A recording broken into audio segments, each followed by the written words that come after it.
Hey guys, and welcome to another episode of GearHead PH. And sa video na ito, pag-uusapan natin kung magkano nga ba yung nagastos ko para sa project bike ko na TMX 155. Kung bago ka pa lang sa channel na to, hit mo na yung subscribe button and notification bell para wala ka malagpas ng mga videos and updates.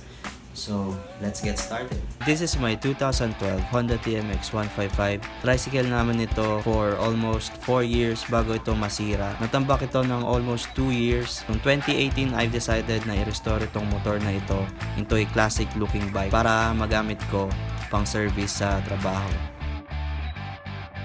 So dito magpo-focus na tayo sa mga parts na pinalitan ko para magmukhang classic looking yung aking project bike, and sasabihin ko rin dito kung magkano yung bawat presyo ng parts and kung saan ko ito nabili. Take note na lang din pala na hindi na ganun ka-presentable yung mga parts na ipapakita ko.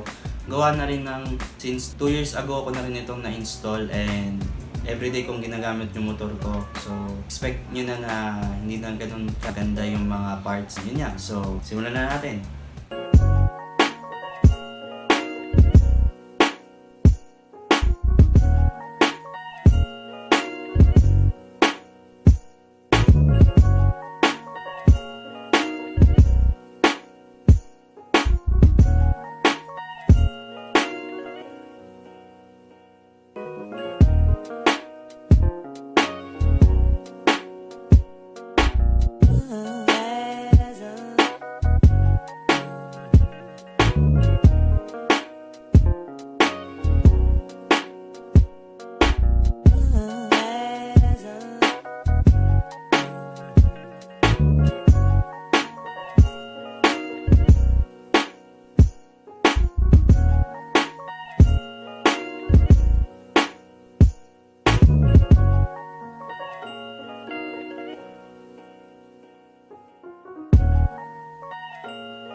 Alright guys, so almost 8,000 pesos ang nagastos ko para sa build na ito. Hindi pa kasama dun yung mga ginastos ko para maging running condition yung aking motor. Nakadepende pa rin yun guys sa budget nyo kung ano yung kakalabasan ng project bike. So ito palang project na ito is totally DIY lang. Tip ko na lang din pala sa inyo guys na kung kaya nyo namang gawin yung mga pag-i-install ng mga parts is gawin nyo na, kasi sobrang laki ng masisave nyo na pera kung kayo yung mismong mag-build ng inyong project bike. So, pero kung magpapagawa kayo, expected nyo na medyo may kamahalan yung pagpapagawa ng project bike. Para sa akin, mas advisable na kayo na lang mismo yung gumawa para may matutunan din kayong mga bagong skills. Alright guys, so kung nagustuhan nyo yung video na ito, give it a thumbs up. Kung hindi pa kayo subscriber, please consider subscribing and hit nyo na rin yung notification bell. So, that is it for me for today. See you next time.